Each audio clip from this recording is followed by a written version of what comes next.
So let's continue with the topic which we remained yesterday. So just a minute, I'll just start my systems.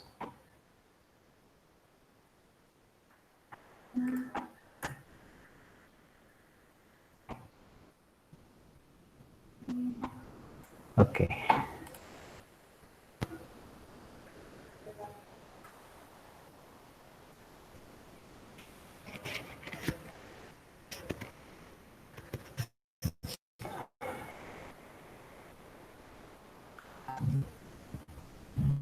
Okay.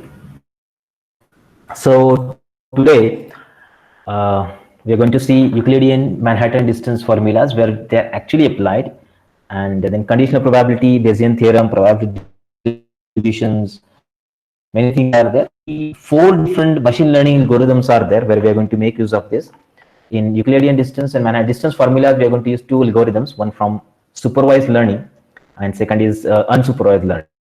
Okay, and here in conditional probability, I'll show the Naive Bayes classifier, how probability is used here in Bayesian theorem. Then probability distribution, so it is used in logistic regression, basically, how different kind of distribution of probabilities are there, and how it is effectively analyzing the output of the respective algorithm that we can see here in it. Then we see testing of hypothesis in case of large and small samples, like when, okay, I'll take the real world application today for corona outbreak, how it is affecting by using the Z scores of it, and what are the parameters which are affecting the output that we can see hypothesis is null or not null.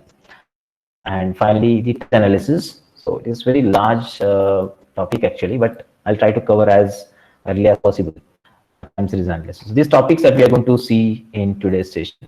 So yesterday we have seen the concepts of regression kind of algorithms.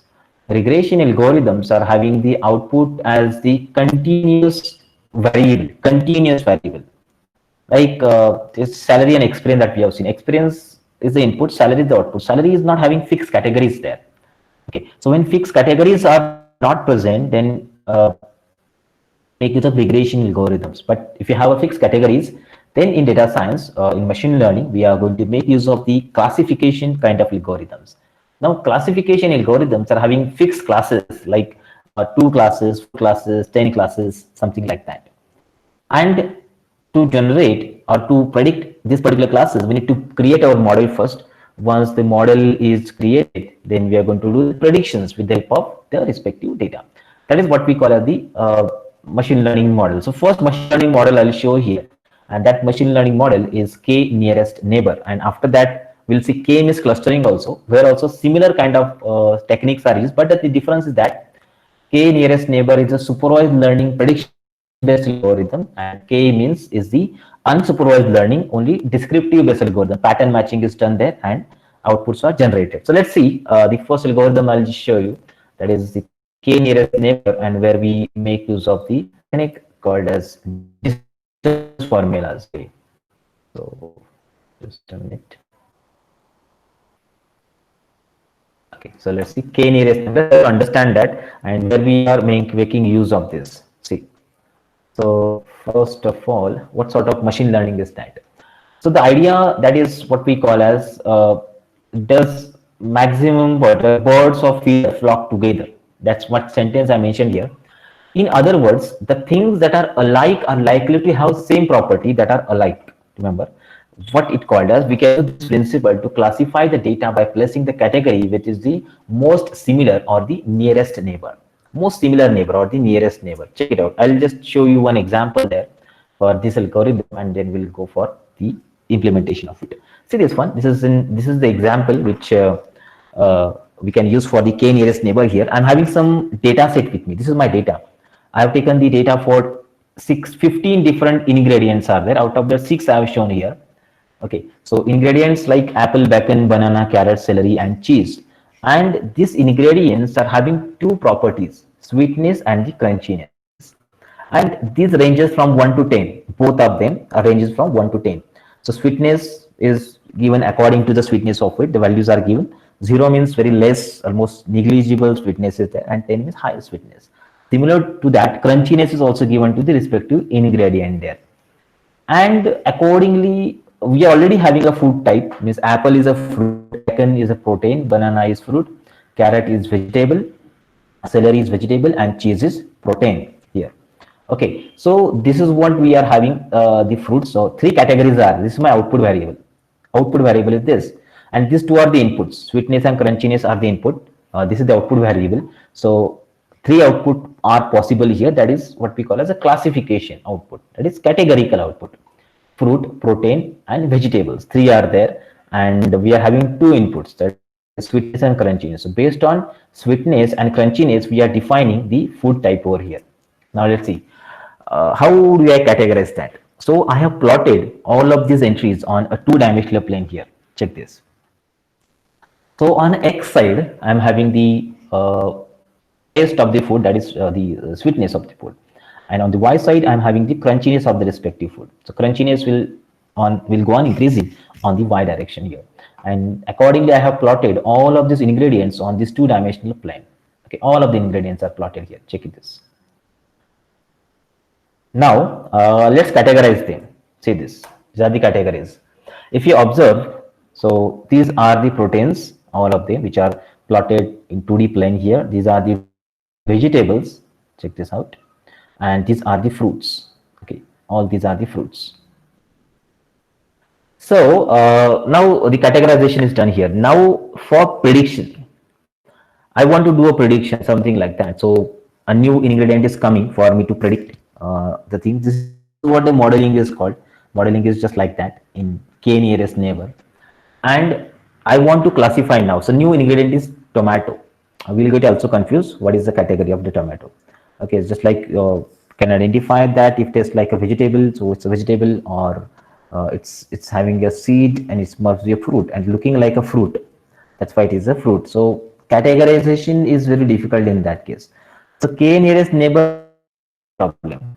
How it will check this. It's very difficult to do now. Tomato is placed somewhere out of all the classes. Okay, which is presented here at the empty space basically. It's not given in the protein class also, not in vegetable class also, not in the fruits class also. Now here we apply the formula or a method to find a distance. Which distance actually? Euclidean distance and Manhattan. Two formulas are there which can be used. We just can identify. I'll just show you what the difference between both of them. So tomato, it will be checked with the K nearest neighbors. K means any value. It can be 1, 2, 3, 4, 5, 6, whatever, 10, 20, something like that. So K nearest neighbor will be checked. Their distance are calculated, and whichever is the nearest ingredient, class, that is in, it will go, or which class contains maximum nearest neighbor inside it, in will go. You can check it which class contains maximum neighbors. Fruit is containing maximum neighbors, okay, and then based on that you go in that category. See, so calculating the distance, calculating the tomatoes nearest neighbor requires a distance function or a formula that measures the similarity between two instances. There are many different ways to calculate the distance. Traditionally, the KNN algorithm uses Euclidean distance formula that will measure, if you could use a ruler to connect 2 points, illustrated in this figure, previous figure, by dotted line. See this one. So this is the formula. See how it is calculating the distance. So basically, when you use Euclidean distance, this is Euclidean distance. Euclid has created distance 2000 years ago, sorry, 1000 years ago, before Christ, like that is created to find the two different the distance between two different points on the two-dimensional plane there. So just look at that here. Distance is like that. So second feature or first feature, whatever you are doing square there, so it is not changing the output. X2 minus x1, so x2 x1 here, their square plus y2 minus y1 and their square, add them and find the square, that is called as Euclidean distance, which we can use here. And in case of our problem statement, which is shown over here, the Euclidean distance is calculated something like that. Check this. So Euclidean distance, when you add these values of each feature, for example, to calculate the distance between the tomato fitness is 6, continuous is 4. Okay, so first feature, that is x is 6 and y is, and for this case x is 3 and y is 7. And I put that, I got the distance, straight line distance between tomato and green bean. So this is the formula which is applied to find distance between two different points on a two-dimensional plane. That is 4.2, which we are getting by this perspective formula. So these are the standard formula in statistics which we use: Euclidean distance formula, Manhattan distance formula, also like that. Manhattan distance, just remove the square and square root. They only find the difference and add all of them together. Okay, so this is how the distance are calculated. Euclidean distance is just like we are told about the ruler. So when you are using a ruler to put straight line distance between two different points, and Manhattan is like this. Okay, it creates a 90-degree angle, and after that they find the distance of it. Okay, see this one. Now using the formulas, I can distance of the tomato from grape, tomato from green bean, tomato from nuts, tomato from orange. So which are the nearest neighbor? The four nearest neighbor are identified, and from there the distance is calculated. So take the distance. Out of all four neighbors, two neighbors are coming under fruit category. Okay, so two neighbors are in fruit category. That's why, and even both of them are nearest. Okay, so from grape distance 2.2 and from orange distance is 1.4. So tomato will go into fruits category. This is how the k nearest neighbor makes use of the distance formula. So anyone can be used. By default, uses Euclidean distance, but Manhattan distance formula can also do it. Manhattan distance does not give the accurate results of the direct distance, straight line distance between the points. Now, this is the classification mechanism used by the k nearest neighbor, by which you can classify any particular data into that respective category. Okay, so this is what we call as the k nearest neighbor, and distance formulas. So if you employ that in the form of algorithm, I'll show you in the form of the algorithm how to perform that operations. There we don't use any formula, but outside, internally it uses that. Okay, as I shown in the just open one of the. Now, see this.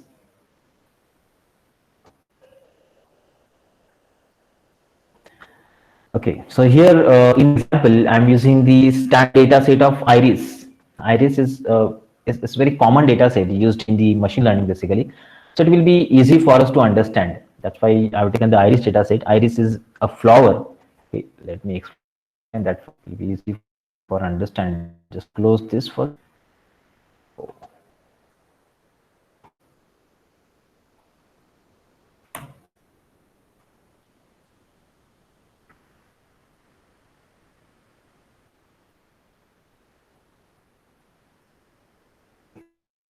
The data set is belonging to iris. What they are is measure the petal length and petal width of a flower called as iris. This is the iris flower.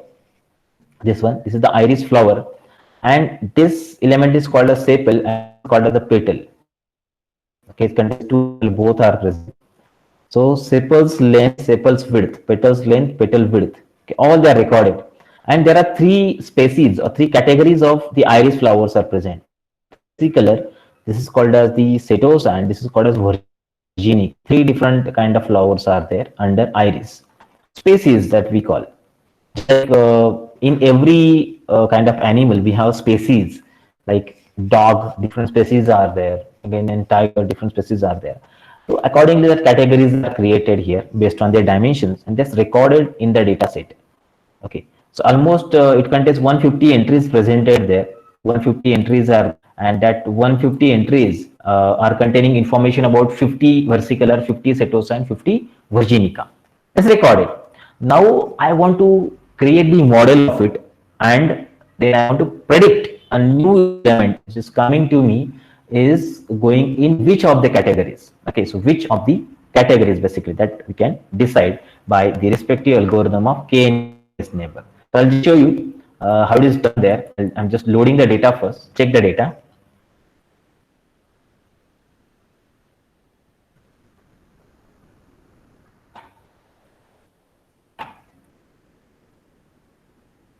Okay, just a minute. Check out the data.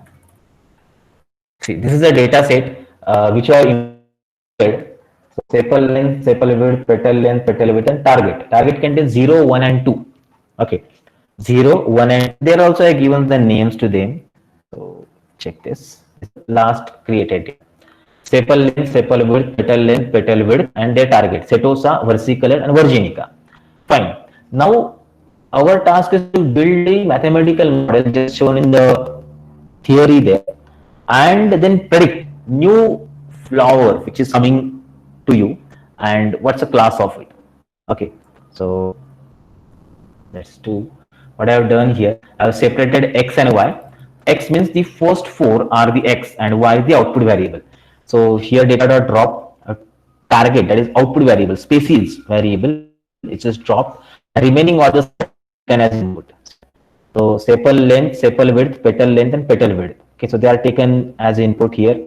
They are all 4R inputs. Just like in example, I shown 2R inputs. That is what we call as sweetness and crunchiness. Here we have 4 inputs.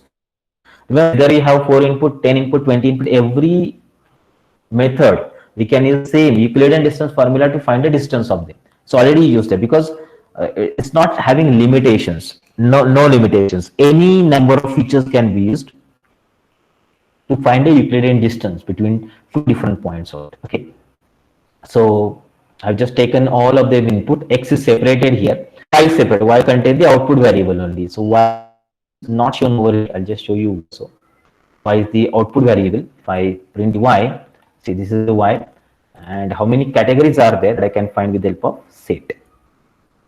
Setosa, versicolor, virginica. 3 categories are there in the Y. It identifies the distinct values, but all are there. 50 are Setosa, 50 versicolor, 50 are virginica.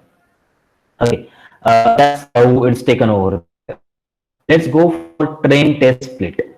Okay, so let's see data in 2 different formats.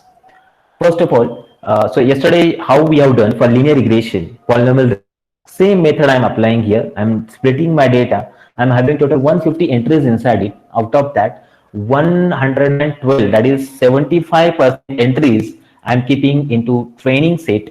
Okay, that is 112, and testing set I'm keeping 38%, 38 entries actually. Why? Again, when I build a model, when the model building is done, remaining 38 I will apply to it, and then I will check that I am getting the correct output there or not. That is my task, that is to write this particular program here. This one 112 will be used to build the model, and 38 is to test that model is working perfectly or not. Okay, so here my k nearest classifier is present inside the scikit-learn package of Python. Inside neighbor sub package, I'm having a k neighbors classifier class, which is just to build the model of k nearest neighbor. Okay, so when I build that model, I need to specify the number of neighbors. Okay, I'm knowing the number of neighbors are 24. With 24 neighbors, highest accuracy can be achieved. Okay, that is my observation, and training time is also good in that case. That's why I have chosen this one. The remaining parts given here. Okay, this is how train algorithm. This is used to train the algorithm. This is what we call as training. Data will be given to it. It will build the model. Okay, and after that, I am going to do the predictions of remaining entries. Model is created already. Now I'm going to do predictions onto it. So prediction is like classifier object is created. We are going to apply remaining test input. These are the 38 inputs present here. 38 inputs are there. Test data are there. We give as input to it. That is what we call as a y-pred. It's predicted, and predicted on the screen. See this y-pred, and originally also I'm having y. Okay, originally in my y-test I'm already having these outputs which are user generated, user collected, and y-pred is computer collected, computer algorithm collected values. Okay, so our algorithm has generated the outputs for the respective data after prediction. Now here it has identified as internally used formula of Euclidean distance to find a distance of new 38 entries with the original 24 nearest neighbor for everyone, which are mentioned over here. For every, let's check 24 nearest neighbor, and which group it is having highest possibility. In that it's predicted. The second, third, fourth, fifth, everywhere it is using that particular formula to find a nearest neighbor and in which particular category it is predicted. It's given here, ypred. Okay, of them class is predicted. So ypred is predicted by algorithm, and y-test already I am having, which is selected by the human. Okay, now we are going to compare them. Okay, so to compare, again there are some metrics which are in statistics they are used. The first matrix that I am using is called as the confusion matrix. With the help of confusion matrix, it is possible to show this. I'll just show you. It's presented over here. See, confusion matrix means okay. So it's required to wait a minute.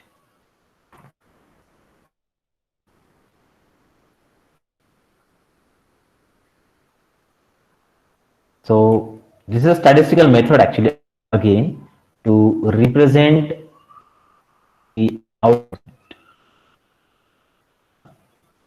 Confusion matrix is the it's called an error matrix, a specific table layout that allows visualization of performance of an algorithm of supervised classification basically. See, just take an example. I want to check whether predicted values by the algorithm are according to our criteria or not. Okay. Just take an example. If a classification system has been trained to distinguish between cats, dogs, and rabbits, okay, so it has to identify whether the animal is cat, dog, or rabbit.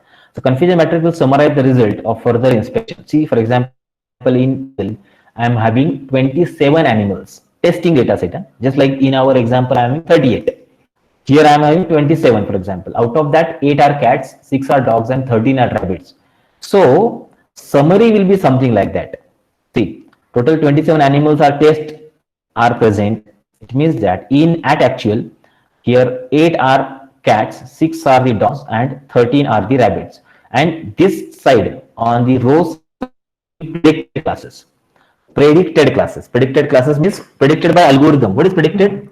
Okay, 5 out of 5 cat are matching here. So it was algorithm, previous data set we are having there, and algorithm also predicted cat.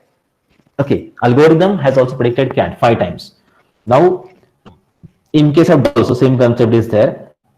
Originally dog, sorry, we'll go for cat first. Out of 8 cat, 5 are correct and 3 cat are predicted as dog. Means one data set containing cat out is predicted as dog. Okay, 3 times. I predicted rabbit 0 number of times. Now 6 dogs are there here.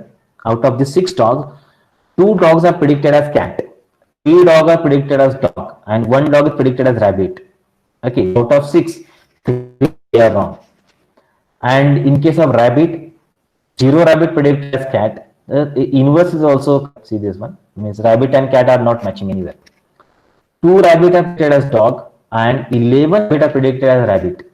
See, so out of 27, 5 plus 3, 8 plus 11, okay, total 19 elements, 19 animals are matching in test data also and prediction data. They are same. How many are there? 19. Out of 27, 19 are there. So 19 divided by 27, that is the accuracy of this algorithm.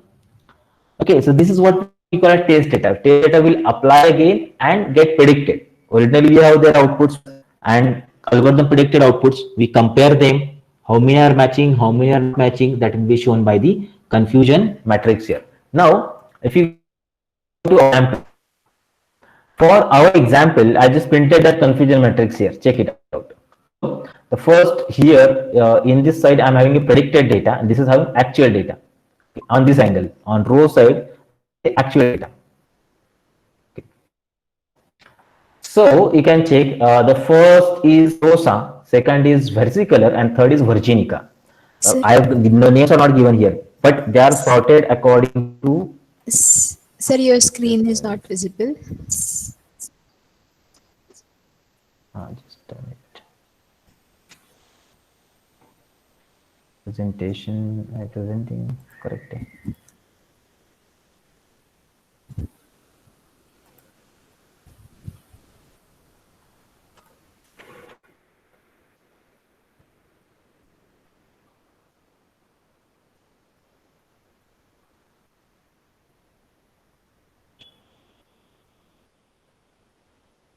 Okay.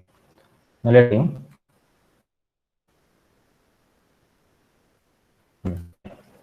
Now see, so this is the output shown by the confusion matrix here. Out of we can check 38 entries are then testing and how many are matching? 13 plus 15 plus 8. Okay, 13 plus 15, 28 plus 8. Okay, 36 are matching. And this one and this one, so they are matching here. Okay, so these two are mismatching. Remember, output is not correct. It means that this class is predicted in this class. Okay, so maybe versicolor is predicted as virginica here, and for this side here, the virginica is predicted as versicolor one time. So there is a mismatch. Two mismatches are there out of 38.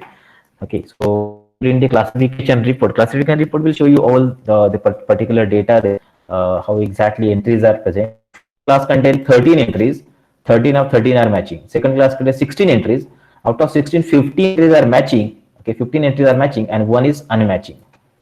And here 9 are there. Out of 9, 8 are matching and one is not matching. Something like that. Okay, so this is how the what you call performance analysis or analysis of the result, analysis of the output of any algorithm can be done. Here we have 100% accuracy. Recall for 100% accuracy for first class. For second class, 94% accuracy is there. Out of 16, 15 are matching, and for third class, again out of 9, 1 is matching. 89% accuracy is there. 8 are matching. Like in this way, are shown, and if you see the accuracy score of it, accuracy of this algorithm is 94.73%. 94.73% entries are matching, means 36 divided by 38 into 100 is this number, 94.73. Okay, so if I want to do the predictions again, I can do predictions easily directly. Okay, just like I'll insert one more cell here, and a new entry is coming. Okay, new, like which contains first value like this, second value is this, third value and fourth value. Okay, so 4 values are there: sepal length, sepal width, petal width, something. Just directly I have given these values, and I want to do the predictions. Okay, see what exactly this class is present. Okay, so and assign the value here new. The class is Setosa. Output means I am given the new values here and predict it. Okay, what class this is containing? Okay, this is Setosa. If I change this value a bit, okay, take this one, and yeah, now versicolor. Check, output is different. Okay, this is the power of prediction. When the model is created, we can predict the output out of it with the help of this. So internally, when the model is built, it is using Euclidean distance for the prediction. So what are predictions here? Internal uses that Euclidean distance formula to find a nearest neighbor. How many? 24. 24 nearest neighbor are found, and based on that, we are going to do the predictions out of it. So prediction is versicolor, but that prediction generated there by Euclidean formula is only 94.73% correct. Okay. So the first algorithm which uses the Euclidean distance formula. One more thing before going to next algorithm of distance measurement, which uses distance there, I'll show one mechanism here. I'll make this percent. See, yesterday I told about the feature scaling and normalization. The algorithm which uses the distance formulas, the data should be normalized. Data should be having common deviation, that is one deviation. Data should be scale average. Any of that we can make use of.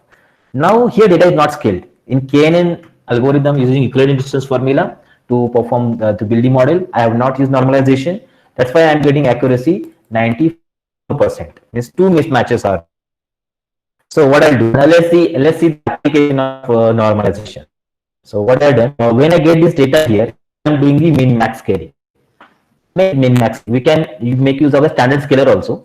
Here I'm making use of the min max scaling. Okay, let's take. So imported, object is created and data is transformed. Okay, here. So min max scaling I am applying on data now. Again, I'll rebuild the model, but in this case, I have scaled my data. I have not in the relation among the data, I have scaled the data, making the standard deviation of respective columns equal to 1. So 4 columns are there. All of these 4 columns, standard deviation will become 1 after that. Okay. So I've done that, scaled the data, and data is same, is length is same, data will be. And after scaling, now I'm giving data as input to the algorithm here. So the scale data is this. I'll just apply the scale data here, scale data, and then do the processing. Further, now only data is scaled well, removing all the variations inside it and make that data with standard deviation of 1. All other here. Again, I go on lines again. Check this. Check the confusion. Check this. 16 plus 16 plus 9, 38. 38 out of 30. This is the power of normalization. And now see, accuracy is 100%. All the classes are 100%.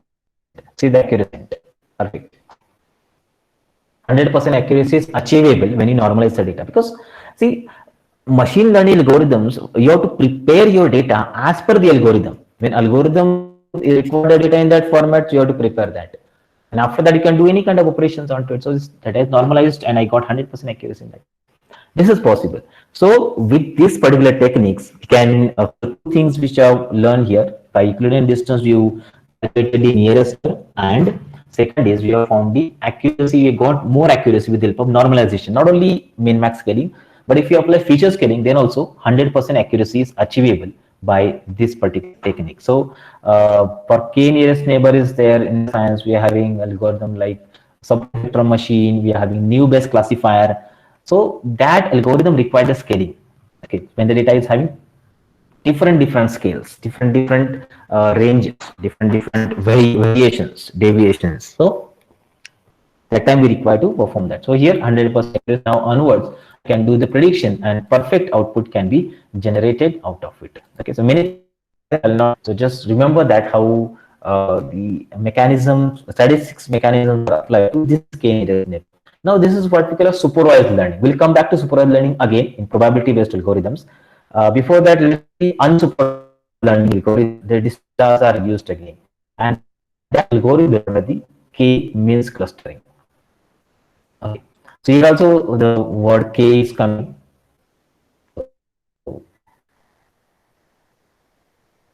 Okay, so let's take this example. First of all, we'll see the theoretical introduction to that. Internal equations, and then we'll go for practical things how it does that. So k-means clustering is the unsupervised learning algorithm. Unsupervised learning, like it is not having the prediction abilities. Prediction abilities are present, but it creates the model first, where outputs are not accepted. Outputs are given by algorithm itself. Like what do you mean by it? See, I have given one unclustered data, non-grouped data, like shown in the first diagram here, and I need to create the groups inside it, just like red group, and green group. So 3 different categories or groups are formed from this. So this is called as clustering. So we are giving a label to that. This is label 1, label 2, label 3. Okay, it means that there is a similarity among all of these elements, and similarity among all of these elements presented over here. So this is called as a clustering technique. So many clustering, 6-7 clustering techniques are in the data science, and out of that, this is one of the most effective technique which identify the similarity notion among the data and then perform the operation. But how similarity notions are identified? See how algorithm actually works. So algorithm works as follows: like it picks k random points as the cluster centers. They are called as centroids. So somewhere centroids are present. Then each point to the nearest cluster by calculating the distance to each centroid. That is called as a Euclidean distance over here. Then find a new cluster center by taking the average of the assigned points and perform operation. Say this one. See here, for example, all of these points are present, and I have plotted them on a 2-dimensional plane here. Okay. So first point, this point I want to make in the cluster. First of all, I have decided 3 points randomly, C1, C2, C3, called as the centroids. Okay, that may be centroid. Centroid is the center position of the cluster. Randomly they are chosen. Okay, C1, C2, and C3. And then take one by one point. First take this point. This point will belong to which cluster? Okay, obviously, which is the nearest. So distance which is nearest. So C1 is the centroid which is nearest, or this one nearest centroid is this C3, or for this C2. So they will calculate the distance from all of the three centroids, whichever is the nearest in that particular cluster, that particular centroid, the element will go. Okay, so this is what we call as clustering. And at the end, one by one, every point will find its nearest centroid. And after that, recalculation of centroid is done. Every time when the point will go into the cluster, recalculating, like average of all the points will be done and a new centroid is calculated there. Okay, so new centroid will calculate at the end, like clusters are created like this. This is C1, the first group of cluster, C2, C2 and C3, and the recalculated centroids which are present at the center of all the points plotted on this two-dimensional plane there. Okay, like this, 1, 2, 3. Three centroids are present and grouping is done. Okay, clustering is complete. This is first cluster, second, third, like in this way. So here also, when you have to find the nearest point, it identifies the Euclidean distance formula to check which is the nearest centroid, and then it will go for clustering. So this is not critical actually, very easy to work with. I'll just show you. I'm having a data set with me. Okay, so it's containing information of the mall customers. Okay, so basically when most of the malls are giving the cards, their own cards, customized cards are there, and on that card they are giving some offers, like if you are purchasing this, so you'll be giving this offer, this number of cashback is there, this number of discount is there, like all these things. And but this information is stored inside their cards, and this is the card information. And what we have to do, we have to create some k number of clusters out of it, groups of it, unsupervised learning, k groups. Okay, so what's purpose of it? The purpose is, after creating the groups, it will become easy for the mall to send a notification to the customer. Means a new product coming is already come in the market or in their mall. If you want to advertise it, so will not advertise to all kind of customers. You will, if you are priorly knowing this kind of customers having the similar mentality that they can purchase this product, so they will provide to that group only. For example, in all 8 groups are there. So out of 8 group, 2 groups maybe may get attracted toward the product. So we'll focus on that 2 groups only. Remaining 2 groups or remaining 6 group will not be focused. So efforts will be minimized. That is what the clustering technique require for this particular case here. Okay, so we are going to make use of clustering, and clusters are formed with the help of the distance measurement, either by Euclidean distance. Manhattan is not used here actually. Euclidean is used for this Euclidean distance measurement, and based on that the grouping is possible. See, in this data set, I am having first and second, these two, D and E. Annual income and spending score, only these columns I am taking as input. There is no any output variable here. Output variable I am generating out of it, okay, by calculating a distance again. So see, here first and second, based on these two columns, annual income and spending score, I am generating the clusters. Okay, I don't know how many clusters are there. Again, there are some statistical method. 2 statistical methods are there which are used to find how many clusters are possible at it. So let's go check this. This is a mall customers. I'll read that, and 2 columns I am taking out of it. Sorry, 2 columns are there which will be taken, and just check it out. So just taken these 2, and spending score. Only 2 columns are in head X. Okay, X is my input. Output is not present. Only unsupervised learning. We are going to make the clusters. Okay, so this is how it is done. Fine. So I've taken these inputs, and let's see the clustering is done below actually. Here. So how to create this? So sorry, just import it, because many again analysis is done in between. That's what we don't require it there. Now, so I found phi is the ideal value of the clusters there by statistical methods. So here object of the k-means is created. How many clusters you want? 5. Okay, 2 methods are there which are used. This is the Silhouette statistical method, by which you can identify highest value of ideal value of k here. It is 5, and one more is there. It's called as the elbow method, which I can use here to find the perfect value. Here the 5 value is present, elbow, where ideal value of 5 can be identified. So 5 can be one of the 2 there. Okay, once the object is created, then I'm applying it and generating the labels. See, the labels are generated. These are the labels generated. 0, 1, 2, 3, and 4. 5 clusters are formed. Okay, how they are formed? Again, same algorithm. Finding the distance to the nearest centroid.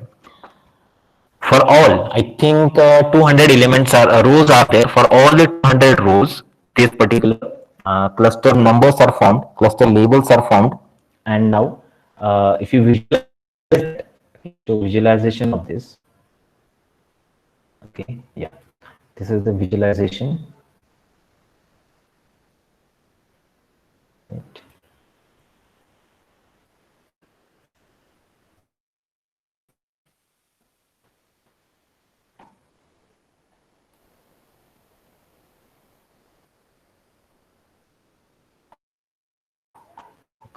Not see the visualization.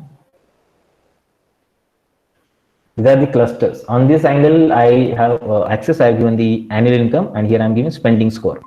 And this is what the clusters are present. Cluster number 1, cluster 2, cluster 3, cluster 4, and cluster 5. These are the centroids. So we just can observe that whatever the points present there, every point nearest centroid is its own centroid always. If you go to this point, see this point. This point is having this centroid nearest, not this actually. This centroid nearest, not this, because calculated distance with the help of the Euclidean distance formulas here.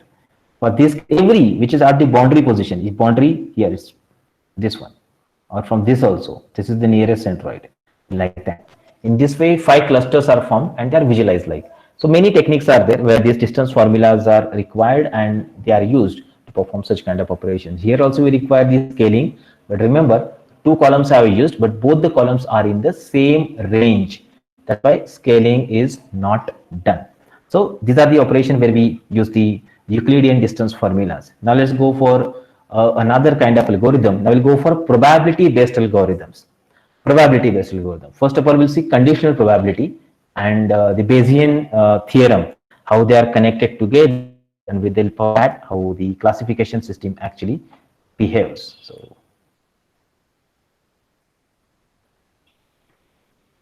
just a minute.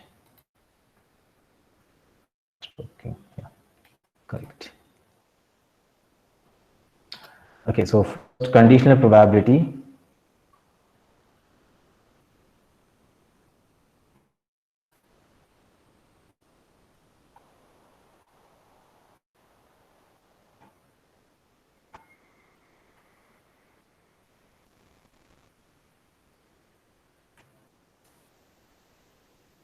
Hello. Ma'am. Hello. I thought you got disconnected because we are not able to see. That's why.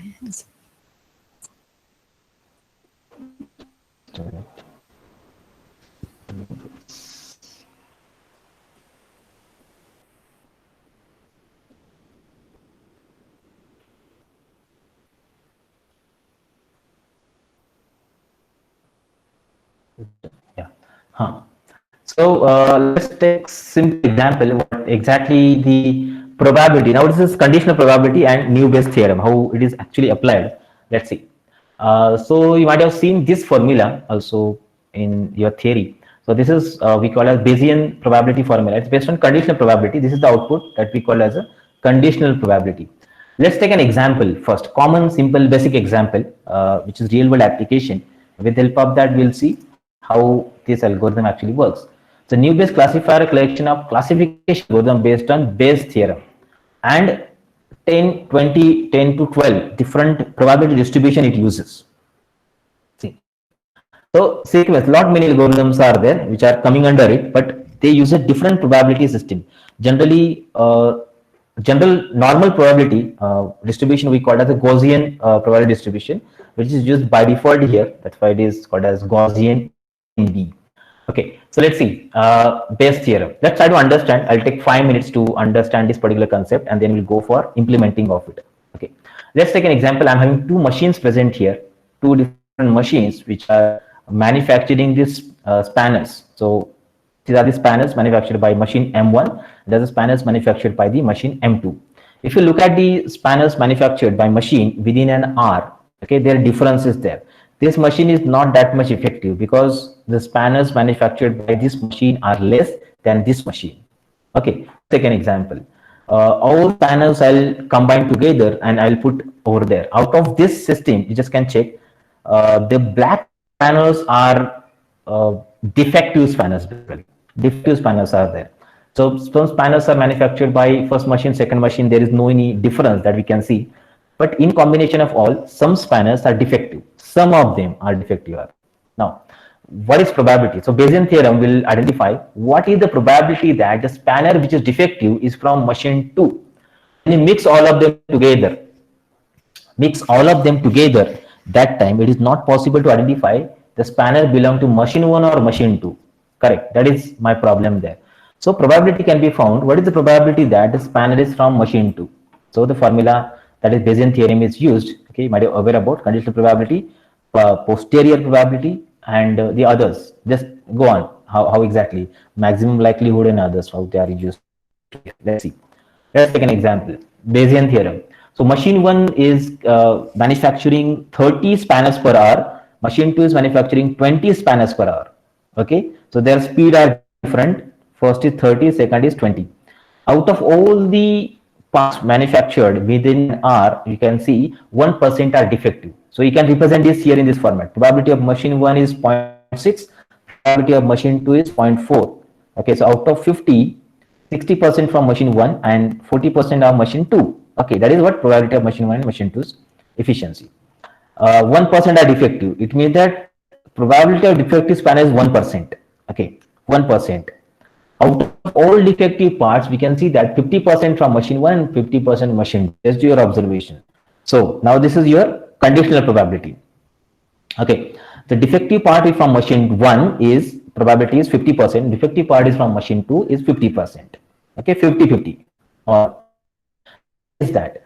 What is the probability that the part produced by machine 2 is defective? Machine 2 is defective. So this is like machine 2's part is defective. What is the probability of it? That we have to identify. For that purpose, we are using these formulas. See, so all values we are available with us. Okay, so machine 2, the defective part is from machine 2. Defective part is from machine 2. What is the probability of it?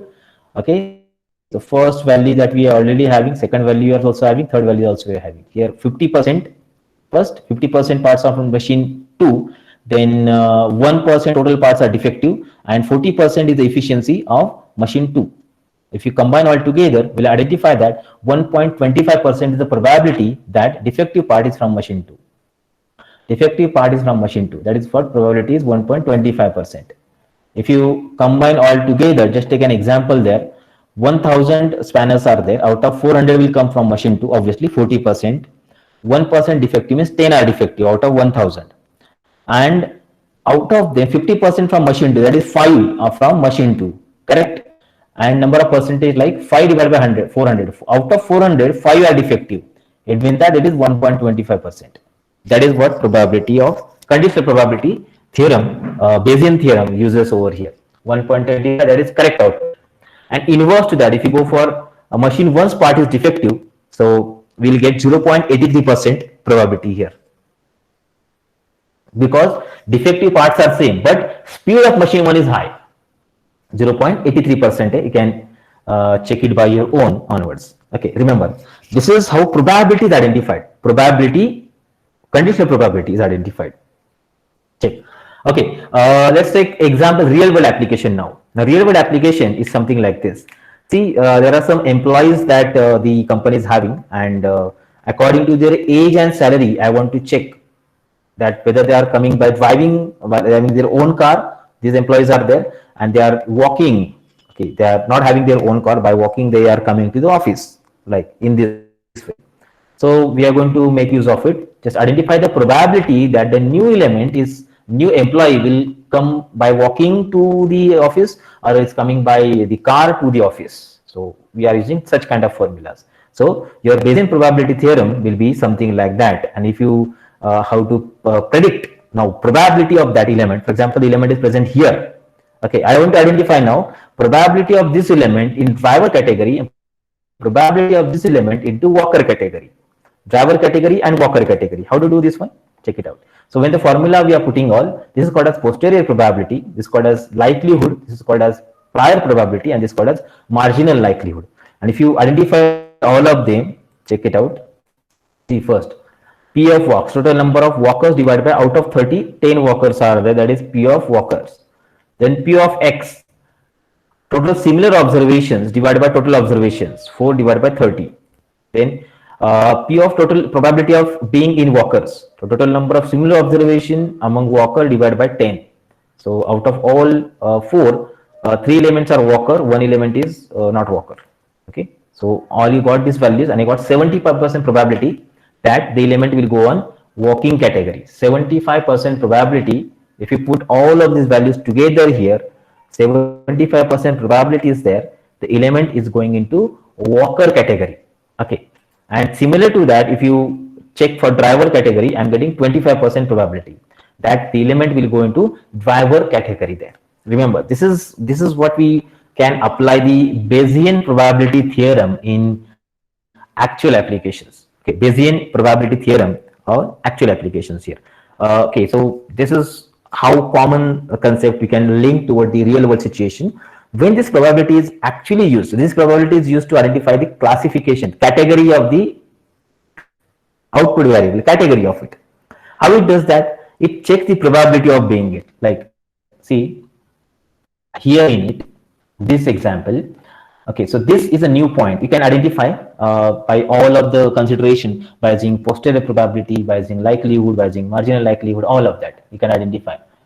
So this element is going in driver category or walker category. Probability is identified. So probability of it being in driver category and probability of it being in walker category identified.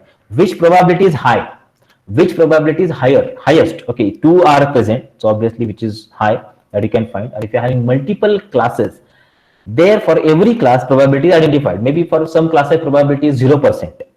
And maybe for some classes 28%, 48%, 0.9%, like that can be there. But which is having highest probability in that particular class, it will go. So if it is having this, obviously in our example we have seen walker probability is 25%, 75%, and driver category 25. So obviously probability if we combine all together, it will become 100%. Okay, driver category is 25%, walker category 75%. So obviously the categorization of this element will be done in walker category because there is a high probability present there. Remember, as we have seen step by step. Okay, so 75 versus 25. So that element will go into walker category because it is having 75% probability there to be in walker category. Remember, so new data point will be red in that case. This is how classification systems are used. And now, generally, in general common example, we are going to make use of the data which is using normal distribution that we call as Gaussian distribution, normal, like that distribution of that element. And many different classes are there, like I want Bernoulli distribution, different classes there. Poisson distribution is also there, which we can use, or Weibull. This is also one of the distribution which is used. But generally, in general case, we are using Gaussian distribution algorithm by which you are going to find the probability of the respective element there. Now, when the probability identified, then we'll see what kind of probabilities are used here, and what is the probability of it to find the effectiveness of the algorithm. That is also required to know. For this example, I'll show only classification. For next example, when you're going to use the distribution of probabilities, then I'll show the use of probability for categorization. In this also it is possible, but we'll take one more example of using that. Okay, so these are the probabilities which are used here, things which are involved for the case for practical implementation directly. So let's check the Gaussian new Bayes classifier. Okay, so for this example, I have taken the data set. This is wine classification. So wine data sets are there. So different kind of wines and their properties are taken, and based on that properties, we are going to classify the respective wine like this. So same algorithms are used for performing, and they contain ability also to find the probability of it. Check this out. Okay.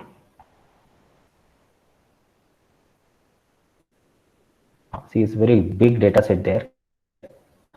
Define classes. See, class is the output variable. So 1, 2, and 3. Three classes there. And remaining are the properties of the wine. See, many properties are present here. Okay. So these are the properties of the wine. These are the properties of the wine. You identify the class of that wine. So it is categorized. Remember, new base is a classifier. It is used for classification only. Remaining other algorithm like KNN, support vector machine, distributed random forest, they are used for regression also. But new base is a core classifier. Even logistic regression is also a core classifier. Okay, so let's see. I'll use all of these input and decide the output variable, and based on that, we'll make use of probability of being in the respective class and identify the class of that particular data. Okay, so let's see. Let's read that. Sorry, we import it and then read it and see how many entries are there. 178 rows and 14 columns. One more thing that we need to focus is that okay, what is minimum maximum also I've checked the effect in the output, obviously. Now in that I have separated the table and remaining others I've taken in X and only class variable I've taken in Y. Okay, output variable in Y, input, all the inputs, total 13 inputs are there. All they have taken into X variable there. Okay. And then check that how many classes are there? 3 classes. Okay. Then I have splitted the data in 75 to 25% entries. So when I splitted it out of 178, total 133 entries are going into training. Okay. And 45 entries will go into testing data. Okay, like this. Now let's see. So here I'm using the classifier. So inside the package called as new base, I'm having some classes like I'm using Gaussian new base here. Gaussian distribution will be used. But if I want to use some other distributions, many classes are present which we can use to perform the operation. See, Bernoulli's distribution if you want to use. So Bernoulli's NB is there. Categorical NB is there. Then Gaussian NB, common normal distribution data can be used by it. Multinomial NB is also the multinomial database we can use over there by this. Let's see Gaussian NB. I'll read that Gaussian new base. And now let's create the object of it. So let's create the object of Gaussian new base. Feed that data. Okay, so I train the algorithm as per it was given in the on the presentation. I just trained the algorithm, created the object of the Gaussian new base, new Bayesian classification, sorry, Bayesian probability theorem is applied, and based on that, the model is created. Now we are going to do the predictions, just like prediction shown there. For every element, it identifies the probability of being in a separate class. Means, what is the probability of that in class number 1? What is probability in class number 2? What is probability in class number 3? Like that will be identified in the prediction here. And after that probability is identified, the class is decided. Probabilities are identified, the class is decided. Okay, so classes are like 1, 2, 3. You can check it out. And if you print that by using the confusion matrix, you can check this. So how many are there? 16 plus 18, that is 34 plus 4, 42 are matching. So 45, 42 are matching. 3 misclassifications are there. 2 is here and 1 is here. Like, okay, so in this way, we are going to make the classification. The classification report will show you the sum of class is 100% categorized. Class 3 is also 100% categorized. Only class 2 is 86% categorized. Okay. That's what the summary or statistical report is showing over here. And if you're going to see the accuracy of it, the accuracy is 93.33%, which is shown over here. And now, how exactly the algorithm has calculated probability being in a respective class, that you can see here. Total 45 entries are there. Out of all 45 entries, probability of every respective element being in a class is identified. Okay, and check that probability. We are having a function. Okay, in classifier, I just predict function over here to do the predictions. I predicted it, and directly I got the output. But how this output is got? For example, in first category is 1. How is 1? Because probability of the first element being in a class 1 is highest. Okay, just execute that and check it out. probability is shown over here. So for first case, see, this is the first case of probabilities. So three probabilities are shown over here. First probability is 9.9, which is 99.9% possibility, probability being in class number 1 for first element. For second element, probability is almost 2.9 into 10 raised to minus 7. And here 4.20 into 10 raised to minus 26 probabilities are there. Remember, for this particular case. If you go to second probabilities, so probability in class 1 is 1.24 into 10 raised to minus 20. For second class, 1.6 into 10 raised to minus 24. And third class, it is 100%. This is negligible almost. And this is 100%. So for element number 2, it is class number 3, I think. See. So according to probability, according to the conditional probability used by the Bayesian theorem, they have categorized the data into the respective class. If you go to third, you can check class number 2, 99% probability is there. Okay. 100%, almost 199 is there. Here 99%, 99%, 100%, this is 100%, this is 99%, 99%, and this 99% again, 99. So in this way, this probability is identified, probability of being that into another class. So here almost everywhere 100% probabilities are identified, and based on one more example where distribution of probability is used for effectiveness of the algorithm. See what the arguments are shown, and if I want to do the predictions, so we can have all of these entries again as input to it. 13 entries required in a new data element, and in that new data element, okay, fine. That new data element, I'll put all the 30 entries again, put it, and by probability, identify what is the class of that element, wine, class of the respective wine. Okay, this is how the probability for the respective data element identified. What is the probability if you want to find it? How the probability is identified? See, classifier dot predict probability of new. Okay, now see the probability I found. When I given this element, what is the probability of this element being in class 1 is 1.5 into 10 raised to minus 6. Being in class 2, okay, that is 9.99 into 10 to minus 1.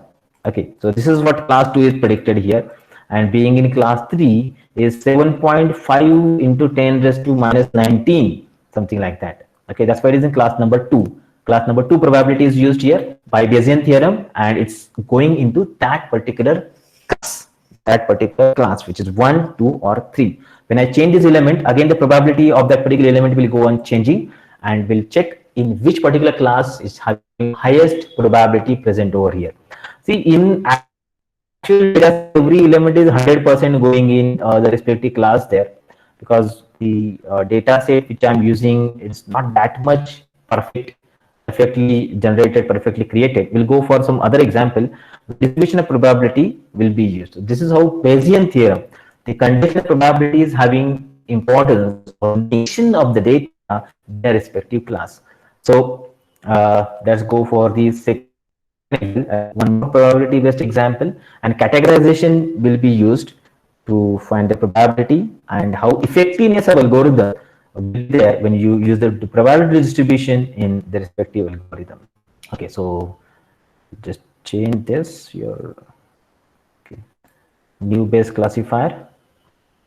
Okay, let's go for now a special case of linear regression, that is logistic regression.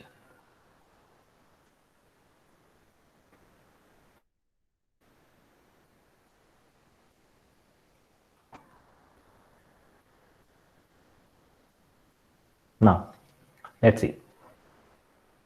We have learned about the linear regression yesterday, and now let's see logistic regression. Interesting concept. It's logistic regression, but it is probability-based classification algorithm. Remember, it is probability-based classification algorithm. How? Let's see. So, logistic regression is a regression analysis to conduct where dependent variable is binary, that is dichotomous, with the output variable. And one more thing to remember here, so the name of algorithm carries regression classification. Means when the output variable is categorical, it is used, and it is also placed, but it is using some different mechanism to use the probability to identify the class of the respective data element here. See, so there are three types which are used. Commonly, we use logistic regression as a binary. Two possibilities are there. Multinomial is also there. Multinomial is somewhat critical, which uses the extra functionality to the equation of regression there. Ordinal is also present.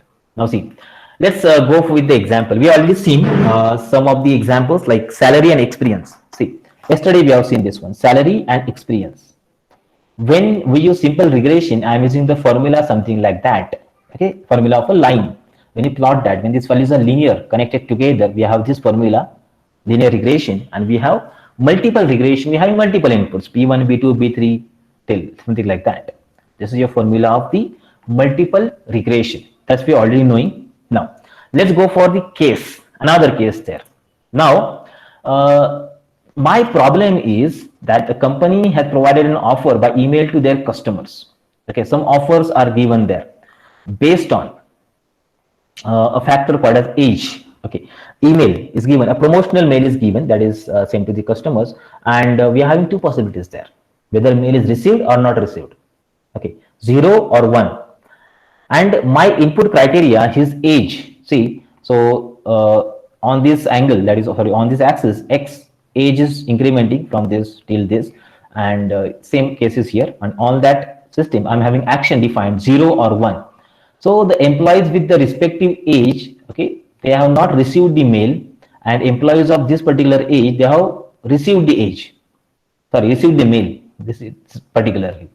Now, what's the meaning of it? X is the age, that is, input is the age, and output is 0 or 1. Means output categorical. Output is not continuous, like the linear regression here. Output salary that we have here, salary is continuous, but if I am having categorical output, the 0 or 1 or 0, 1, 2, like that, then what to do? So what we'll do, when you apply linear regression to that, okay, it will create a line something like this.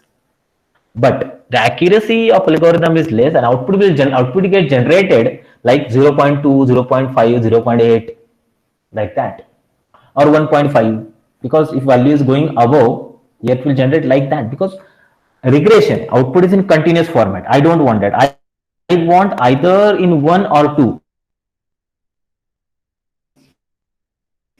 Is it going in two categories? So see, the points that we are having crossing over here, these are the actual value where perfect matching is done. Okay, threshold value that we can call, but nothing is present in between.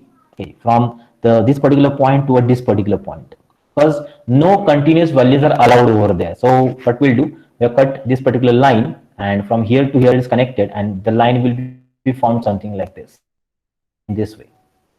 Okay.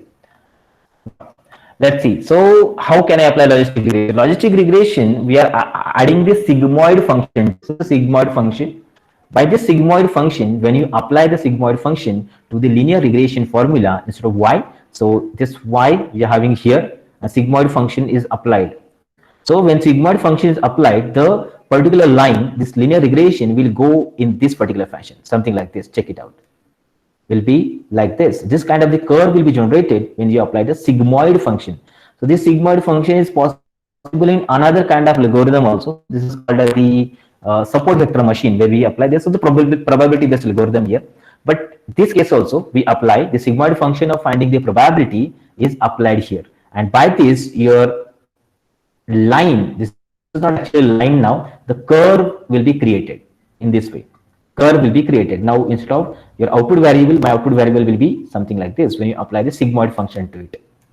And now, this is what we call as the logit function in the logistic regression when you apply that over there.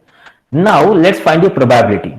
Now, what I just want to build the model of machine learning. To build this model of machine learning, for example, I'm having some data with me, some employees who has received the mail or not received the mail, whatever. Their entries I'm having, the employees ages are 20, 30, 40, and 50.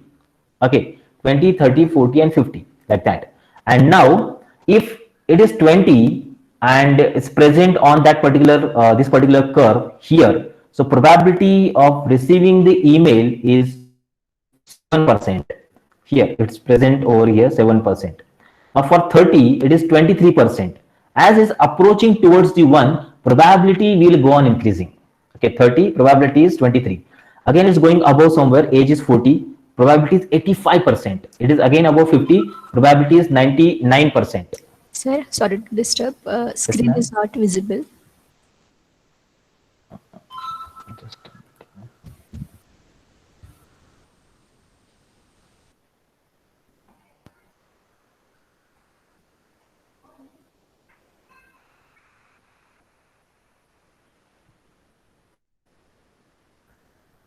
Okay, like this. So in this way, as you are started increasing the age on this line, your probability will be calculated.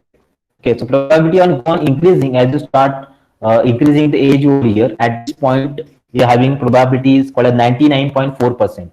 And again, above your probability may also go on increasing. So in this way, the p hat, that is probability of being this particular person in this category, one category will go on changing in one category. What is the probability of it? In this way it will go on increasing like this, and this is the center of all. 0.5% is the center of probability there. Now 0.5% in Bayesian theorem also same concept is applied there. If your probability is above 0.5%, so it will go in that category, and below 0.5% in first category, like that. So in first case, first two elements which are present over here, 20 and 30, their probability is below 5%, below 5%, 0.5%, sorry, 50%. So their classes will be below class, that is class number 0. And the element which contain probability above 0.5%, this is what 40 and 50 are present, their class is 1, like this. So this is the threshold value that is put in the logistic regression. Above probability and below probability are identified, and after this identification is done, we'll check that whether it is in class number 1 or class number 0. Class number 1 or class number 0. This is how predictions are done by logistic regression, by applying the sigmoid function and by creating a curve, and then using probability, we just can make the classification of it. This is what we call logistic regression. And now when we apply the regression technique over there, then what happens, that also I will show. Before that, just check it out. When the data set is not linearly separable, that time we are going to make use of it. Linearly separable, linear regression is not there. Logistic regression data set is present. In that case only can make use of. Many things are present. I'll just show you by practically how these operations are actually get executed, and how we can see the probability to find the accuracy of the algorithm there. So where the distribution of probability will be checked and accuracy of algorithm will be identified out of it. So let's see. Okay, so for this algorithm, I'm using the data set of social network ads. Yesterday we have seen this for normalization, which contains the user ID and gender, and what else it was containing? Yeah, estimated salary and purchased, like that. So what exactly this data set is meaning? It contains 5 columns inside it. So advertisements are shown to the customers. Okay, wait a minute. I'll just show you data set so you'll get understanding of it. Okay. This is the data set for our example. See, you might have seen different advertisements in the social networking sites, and most of the time you are interested in that because you have searched that element or that particular product somewhere on your sites, and based on that the advertisements are given to you or shown to you. Okay, previously some 400 has shown the website advertisements. They have clicked on that ad and they have purchased it. So whether they have purchased or not purchased, that is recorded here. Like the particular person's user ID, is gender, is age, estimated salary, remember, estimated salary, and purchased. It is maintained in a data set. Maintained. What's the use of it? So we'll use this data set, we'll build our model, we'll find a probability of it that next time when similar kind of user is logged into the social networking site, whether the particular person will purchase or not. It will purchase or not. That we can predict. So if we're having probability, possibility that the particular customer will purchase, that time we are going to make use of this. Okay, we are going to identify. We'll show the advertisement to particular person. Particular person show the advertisement to you, and it will increase the number of customer base. So you will not show the advertisement to the customers who are not actually interested in that. So you already analyze that with the help of the previous customers data. With the help of previous customer data, we'll analyze that and we'll show the advertisement to specific people only, which are likely to have the interest in the respective advertisements. So this is what we call as customer targeted advertisement. Okay, for that purpose, this data we are going to use over here. Okay, so check the columns. Out of that, only two columns I am taking there: age and estimated salary. Only two columns we are considering because finally, when you are going to do analysis, it will become easy for us to differentiate probabilities of age and estimated salary here. Okay. One more thing, remember again, regression probability based algorithm. Probability based algorithm again requires scaling. Without scaling, data will not be taken. I'll show that one also. Algorithm's accuracy reduced by 33% for this case, if you don't use scaling of the data inside. Okay, so I'm doing scaling and making scaling here using age and salary in the same range, 0 to 1. Okay, after that, splitting the data set in 4 data, 300 and 100, right? Test data 100 entries, train data 300 entries are there. Okay, like this. And okay, now let's check the head up. Sorry. Just okay. Now let's up logistic regression. What exactly I explained in theoretical sessions there, we are going to apply logistic regression now. So linear model package, logistic regression is present, updating the object of it.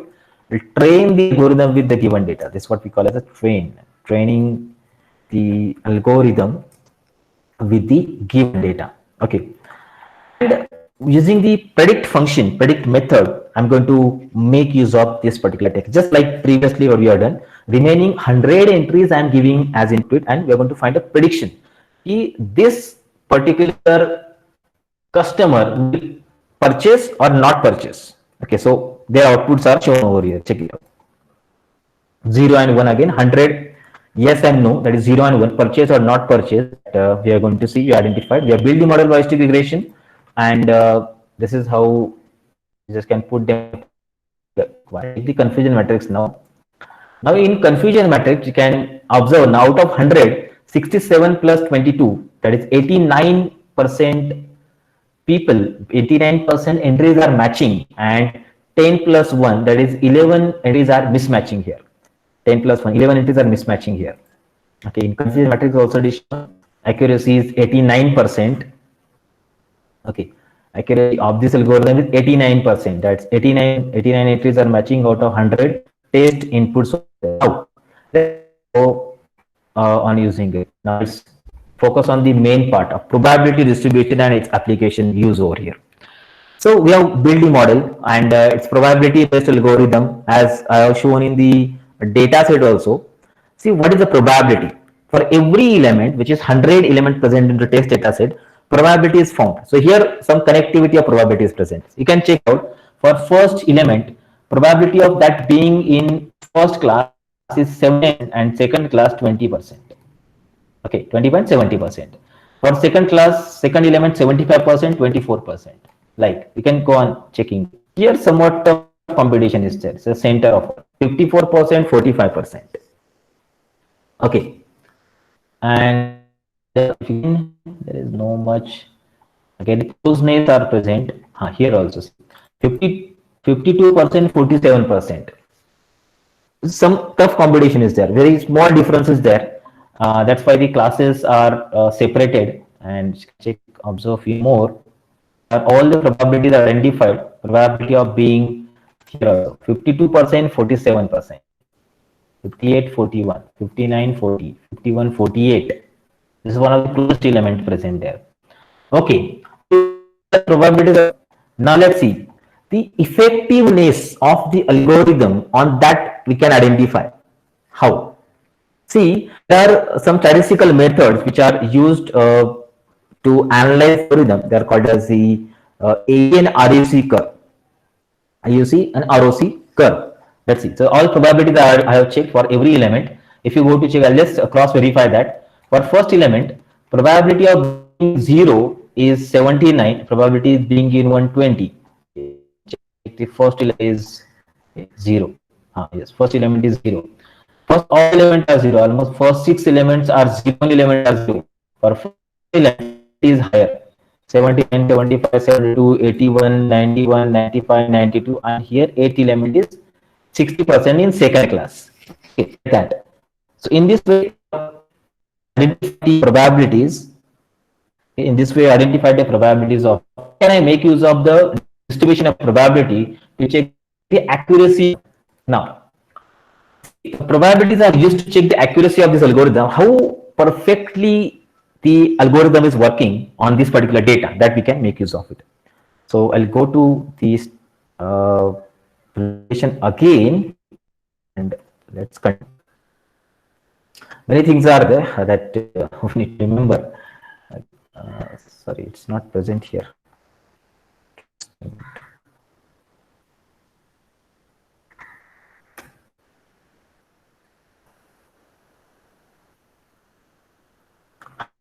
Yeah. See. So AUC ROC curve. So here we are going to make use of probability distribution perfectly.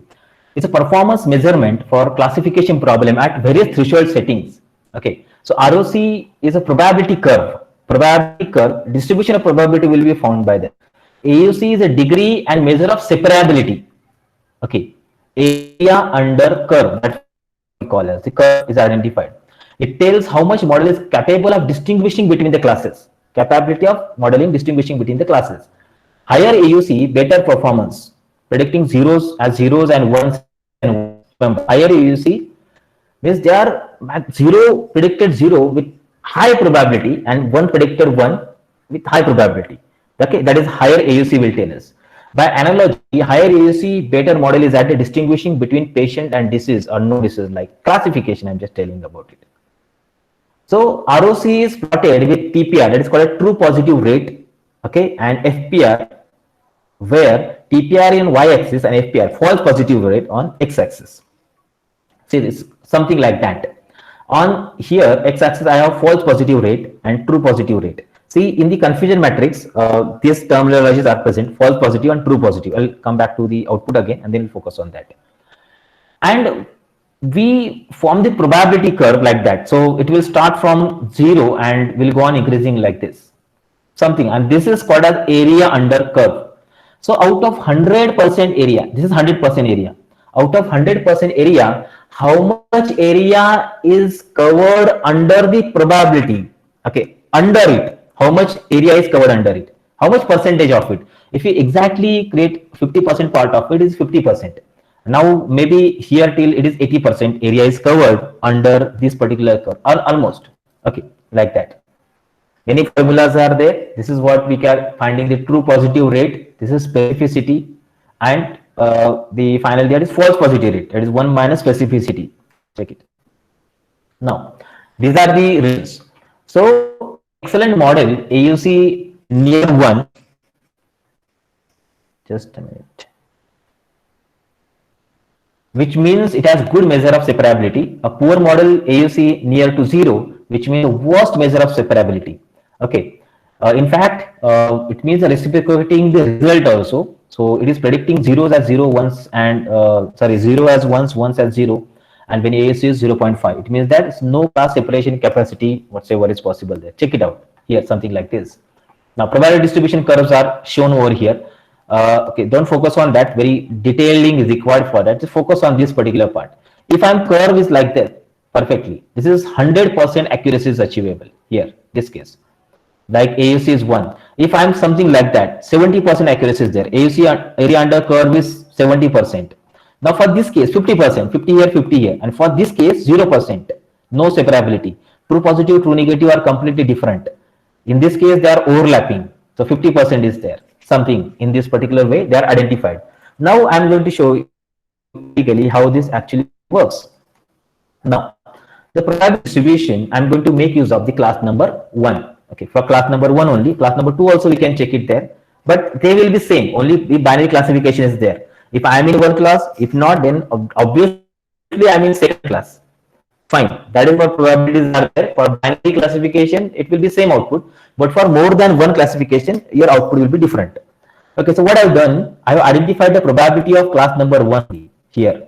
For class number one only, in Y red probability, then I have formed the ROC curve. ROC curve is created with the help of the distribution of probability. Means in what means, for example, probability is moving towards 100%. Okay, that's what distribution will identify and show you with the help of the graphs. So ROC will be used as first parameter test data, and what is the probability, respective probability. Test data and their probability that will be given as input, which will result in false positive rate and true positive rate. Let's check it. What is false true? Go above, and okay, this is now. This is what we call as a true positive for class number 0. Okay, class number 0, and this is called a true negative for, okay, this is true, but true for the second class. Okay, remember, and this is called as false positive. Okay, so this is quantified here. How many are false positives are present? These values are given here. Based on that, we are identifying the AUC value. AUC area under curve. How much area will be there under curve, that will be identified. We are going to plot it by using false positive rate, true positive rate, and apply the labels in the form of the percentage format. We'll get there. This is percentage. The value will lie from 0 to 1. 1 means 100%, 0 means 0%. And then I'm going to show you by using this build.legend. It's not required. And when it's plotted, okay, check it out. See, like that. And here, from here, your probability will start. 0 onwards will go on increasing and till 100%. So ROC is like that. And the complete area which is covered under ROC, that is AUC, we can call area under the curve, is 95%, which is shown here by the formula mentioned over here. This identified, and area under curve is 95%. 95%, this is what we call effectiveness of algorithm. Means the probability is approaching towards their class so much effectively. Okay, so much perfect. It's not that much closer. We are having some entries. That's why 5% errors are there. We are having some entries where they are moving toward the boundaries, like 48%, 51%, like.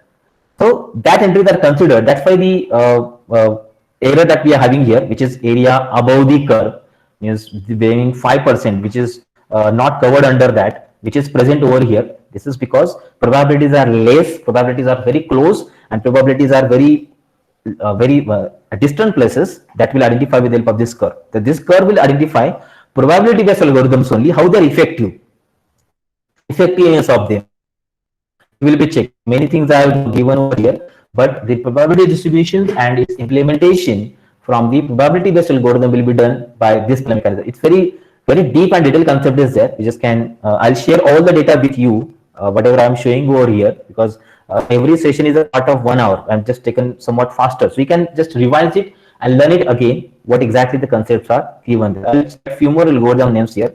So we have seen logistic regression, that is log R, is probability based algorithm, will do the operation in the same way, or if you're using new Bayes algorithm, or you're using support vector machine algorithm. These three commonly used algorithms are there, which are using the probability mechanism and methods inside it. Under new Bayes, again, many 5 different classes, different algorithms are there, which use a different kind of distribution of the probability, and based on that they perform the predictions on the given data. Okay, that's we can use. So this is how the analysis of the data with the help of probability distribution will be done by the statistical methods, and by this we can, or data scientists can identify the effectiveness of the algorithm. You can check it out. 95% is area under curve here, but to check the accuracy is 89%. Accuracy 89%, area under curve 95%. Accuracy means how many matching or not matching. That's okay. That's fine. It may vary, but area under curve, which is shown over here, is not vary because it is generated according to the probability. How different these elements are. Now, if you check same thing for the previous example of new Bayes, you will get 100% AUC here, 100% area under curve, because their classification was directly 100%. Every class was defined direct 100% there. That's no problem. That is actually the thing present there. When critical situation occurs in a data set and you have to choose the algorithm, this forms one of the effective is to choose the algorithm to perform the classification of the data onto it. Okay, so remember that this is probability and its distribution mechanism for classification system here. Okay, so now let's go for one important analysis system, that is what we call as the time series analysis. So just a minute, I'll just open that. Let's have a small introduction in theoretical, and then we'll go performing the operations. See, just a minute. Okay, fine. Just close this.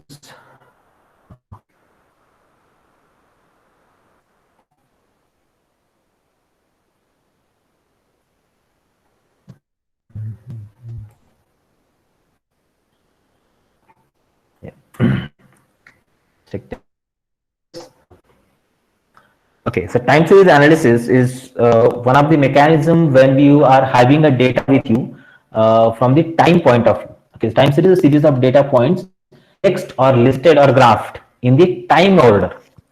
So most commonly, the time series is a sequence taken successively equally spaced points in the time. Equally spaced point. Okay, thus it is a sequence of discrete data, time data. So just like we have examples of height of ocean tides, according to time we can record it. Counts of sunspots or and a daily closing value of the stock market. All these things will come together in the form of a time series. When the data is recorded in the form of time, we can observe that data. We can find the connectivity in the data from hours to minutes to seconds to weeks to months to years. Like all of this visibility is given to the time series. Now, this analysis comprises methods for analyzing time series data in order to extract meaningful statistics and other characteristics of the data.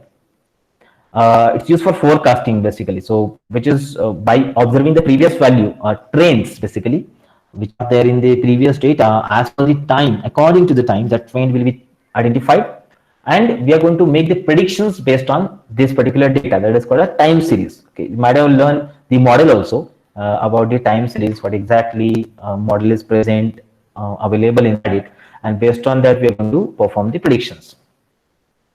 Now let's see the analysis. There is a model, there is a what we call is a library basically API, which are created by Facebook. Okay, open source API is there. Facebook has open sourced that API. That's name is Prophet. It's open source time series prediction. It decomposes the time series into trend, seasonality, and has intuitive hyperparameter which are easy to tune. Like many things are there: trend, seasonality, holiday, and error. Okay, that is what it internally contains. Prophet is containing that. Trend models on non-periodic changes in the value of time series. Seasonality, like I want daily, weekly, yearly. Expectations, that also I can do. Holiday effect, which can occur irregular schedules over the day or period of time. Okay, so yes, last year it was a holiday and this year it is not holiday. So how to find a trend? Okay, that also consider inside Prophet. An error which is not explained by the respective model that we can make use of. So many things are there. I'll just show you how to do this one. So this model, this library which I have used over here, I have installed by using the command pip command. In Python you can install that by using sudo pip3 install fp prophet. It's possible to install this package in your system, because scikit-learn, the package which are util for different classification algorithms, is ability to unload the time series data. So whatever Facebook uses, so Facebook dataset is perfect, and the model that they have devised is also working perfectly. That's why I'm using the FB Prophet package over here. By this you can install and run along with it. Okay, I'll just show you the data set first, and then you will go to find the trend in the time series data and how analysis can be done. Okay, let's check data set. So just a minute.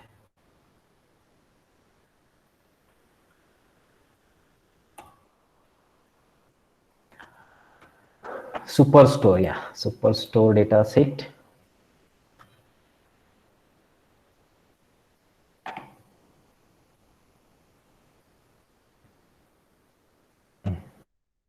Yes, check this.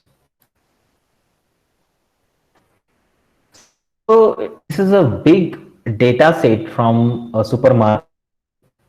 Their information about different kind of sales are mentioned inside it. Row ID, order date, ship mode, customer name, and they see many product category. See this categories is present.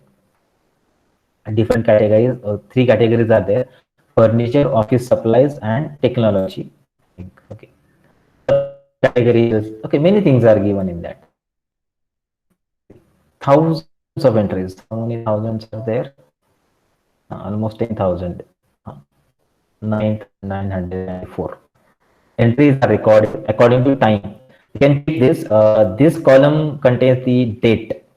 This also 2017, 70, 50, yeah, correct. 14, 15, 16, 17, like all that data is stored inside it. And this, okay. Now, let's use this data to find a trend inside this data. Trend. And based on that, I think data is still available till 2017 only. From 17 to 18, 19, 20. These 3 years data is same task is. My task is to find or predict the trend in that years 18, 19, and 20. That trend I will make. And the data is by simple amount of data, subset of data will form, and then we'll find a trends of it. Trend. So in next year, what will be my sale? Again next year, like that sale identification. We are going to make use of it. Okay. So remember the data set. It's very. That's why I'll just open that. Let's go to that. Yeah. Now let's see. So first of all, I'll import all packages, and out of all the data subset, I'll only find a furniture category. My data set will be somewhat smaller. Okay. Furniture categories. Check it out. So data set is complete. That is what we have 9,994 entries and 21 columns are there. And I have extracted furniture. So furniture is containing 21. Okay, that's great number. 2,121 rows and 21 columns are there for furniture only. Okay, furniture only. So 2121. Okay, that is number of rows and number of columns. Only I am focusing on furniture because 9,900 is very big data. So I'll just focus on 2,000 which I extracted for the furniture. So let's take the furnitures and only, and others. One more I'll take, office stationery also I'll check and then perform the operations on that. Okay, so out of all the columns, I'll make use of few columns only. So all the columns I require only the order date and the sale. Okay, I require only order date and sale because I want to find a trend according to date. Okay, sale according to date. Remaining order I don't require because I require data in the form of time series. So where the time is present, only that time or only the date I'll take it. So date and sale, only these two columns are extracted from the respective data set. Okay.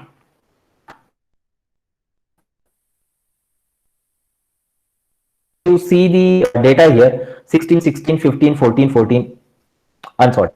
Okay, so I'll sort this particular data according to the order date, and if you see the first 10 here, they are sorted. Their column row numbers are different because are present there. But I sorted the data according to the date. Check it out. So 2014. 6/1/2014 is the first entry, then 7/1/2014, then 10/1/2014, like that. So these were the dates when furniture products were sold. Okay, that's what the furniture I have taken. Okay, so furniture elements are taken, and after that I will make some resetting of indices. Okay, resetting means index that we can see over here, they are not in sequential fashion, so I'll make them sequential fashion. This is what we require pre-processing. So remember, in case of data handling, pre-processing, many methods are there. Many methods that we need to use over there to perform the pre-processing of the data. So one of that is just like a re-index that, and according to the date also can create a re-index of it. Now, that's so after setting the so what happened over here? See, in this data set completely, maybe some entries of the date are duplicated. And obviously, at single day, we can have multiple furniture sale also possible. So to do this one, I can just state the index. Index is always a primary. I've said that index, I've said, and I got total number of furniture sale are only 889. So from 9,900 with 10,000 entries almost, I got 889 entries. Only furniture sale of all the same dates are combined together, and I got 889 days only where the furniture was sold in last almost 4 to 5 years, what you have mentioned over there. Okay. Now, if I want to just check on 2016, how many sales was there? Okay, so I done that, and all the sales on 2016 onwards, 2016 all onwards. That I technique that we can use. Now, similar to that, I have taken one more category. So, office furniture category. I can check it out. Office supplies. So, out of this particular data frame, where the office supplies are there, I've just taken total 6,600 office supplies were present, and all the pre-processing operations I have done. So, in from the whole market, whole data set, I have extracted them. Furniture sale is separated, office sale is separated, and then we are going to check the trends out of it. So what exactly the present inside it? All pre-processing tasks are there. I'll not show all the things detailed, but let's see the trends inside it. Now till this point, I have created a frame where total furniture sale according to date, okay, and total office sale, office whatever are there, their sales I just shown over here. Check the, this is what the trends are. My date is starting from 2014 here, 2014, okay, one, and the red one is showing office supplies. These are the office supplies sales. 14, January 14, July 14, January 15, July 14, 15, then 16, 2 years, 17 is 2, and 2018 January is there only. So till January 2018, the data is available with me, and you can see the trends inside it. These are the trend. The blue trend is furniture and the red trend is office supplies. See, they are just shown. Maximum value is 1016 here for the furniture, and maximum value for the office supplies is here almost 1300 till this. These are the trends present inside it. Very too much variations are present inside it. Now, how it will be easy? Now, how it will be critical, or how it will be used along with the time series to do the predictions. Okay, that will be, so let's check. Sorry, X was wrong. This is lock. Okay, let's see. I'm just importing the profit package here. Inside the inside the FP profit package, I'm having a class called as the. With the help of this particular package, I can make use of the time series analysis. So what here, the data set is like this. Already I am having it to the screen. I am going to do the predictions out of it. Now, what predictions are required? So this is this object of the time series class I have created. Time series class name is profit over here, where interval width is 95%. Interval width is 95%. Means almost 80% data will be used there. Weekly seasonality is true. Weekly seasonality means I want to predict the data week by week. That's why I kept weekly seasonality true, and I want data day by day also. So there is another parameter I mentioned called a daily seasonality, which I have created, and my object of the time series class, that is profit, is created here. That we call as a furniture model. And when the class is created, we apply data. So this data in two columns inside it. First column is order date, and second column is sales. Okay, order date and second is sales. So by this order date, this sale was present. We are given that to find a trend. So object the trend with the help of given data and the sale for the respective data set. I'm doing the same thing on the office stationery also. Or office products are having order data and sales there, and the I'm doing. So we'll compare both of these. So which sale will be higher, which sale will have which kind of the trend present over there. Okay, so that we have used there. And now let's make the future forecast. Future forecast. So here the object of furniture model is created here. This model is created here. Okay. Now that particular objects I'll be making use to predict the future data frame. So inside that I have a method called as make future data frame. Okay. After the gap of 24. Okay. So 24 is a month. 24 months means what was the last value? 18 January. After that, how many months? 24 months will go on. Frequency, we are going to make use by using month wise. 24 gets 24 months. Prediction I require. Okay, so that future predictions data frame is created. Once the data frame is created, that data frame I want to give as input to the predict function, which is used to do the predictions. Now, what this function will do, what this method will do, previous trends will be taken as input. Okay, previous trends which are given here will be taken as input. Okay, here are given, taken as input, and based on that 24 extra trends, few trends will be identified by this particular function. So how this data will go after 24 more intervals of the month. Okay, talking on month only because I mentioned the monthly seasonality is according to the month identified. Similar to that, okay, let's see this trend and yeah, office.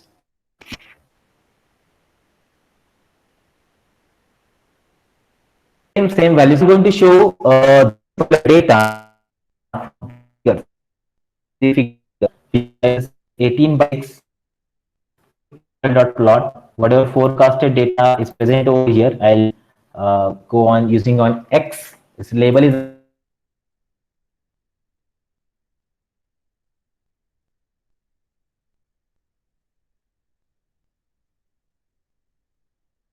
the sign. Okay, and Y label I'm having a sales. Okay, let's see the furniture sale. The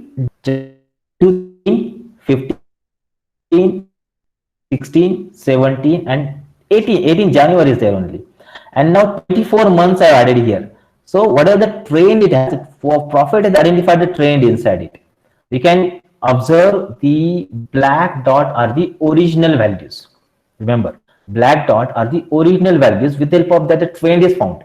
Okay, with the help of that trend is found, it is having, and you just can see the shadow values as the means what we call as a in blue color is shown, light blue color is shown, and these are the expected growth that may have inside it. So with the help of that, these trends are identified till this trend original data is present, and we have done the predictions, future predictions from that.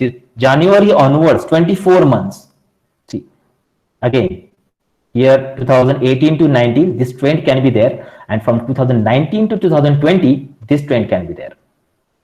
Okay, this is general observation. Huh? This is general observations. Maybe we are having many more observations. Let's see many more observations. 2 years observations are taken. If you change the values, let's see 21 also. So let's make this 36 months. 36 months. Yeah, it's on that.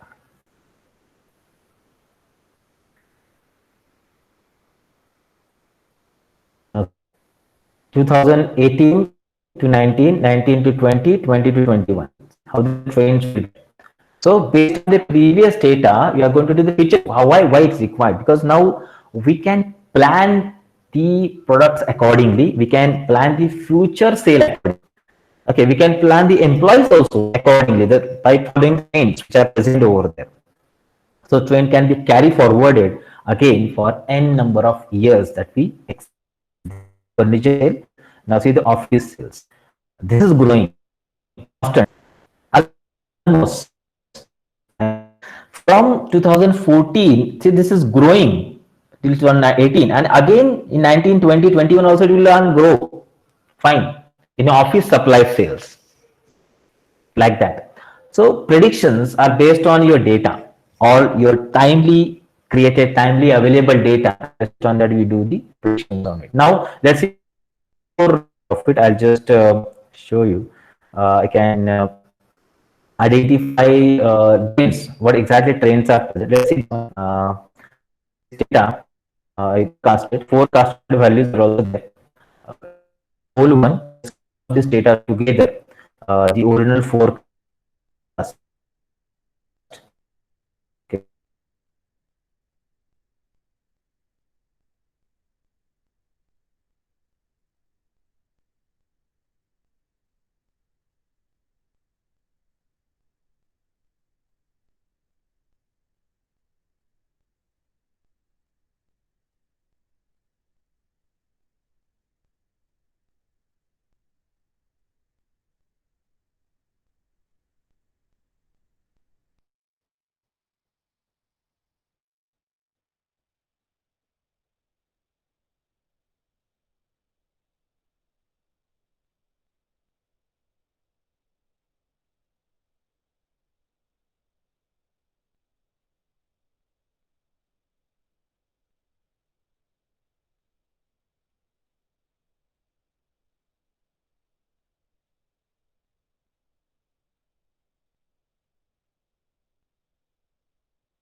Just a minute.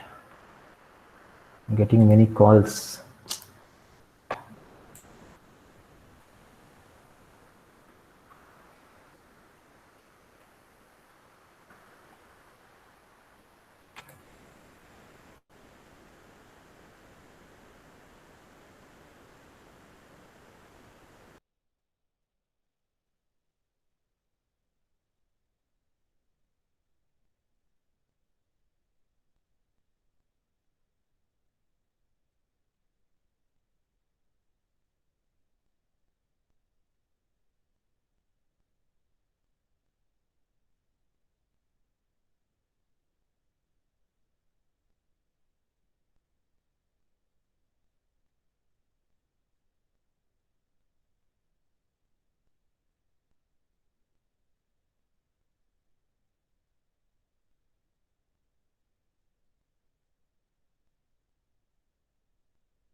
Okay, just a minute. It was disturbed to network connectivity.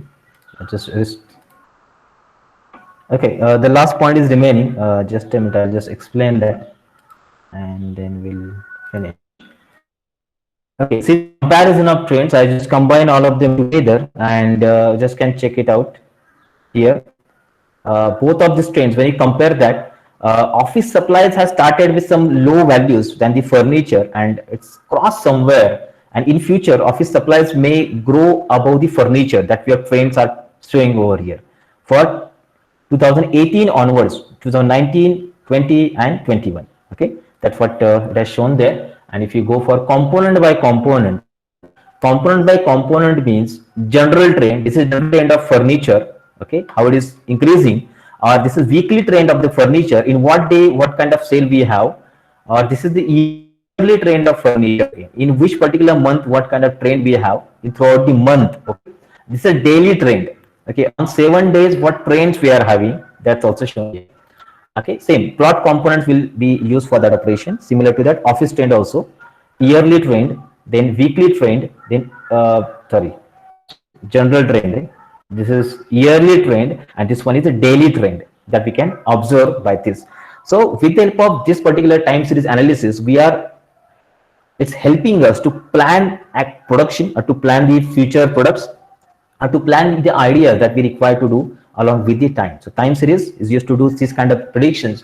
It is actually not coming under the data analytics. Sorry, it's not coming under actually in machine learning.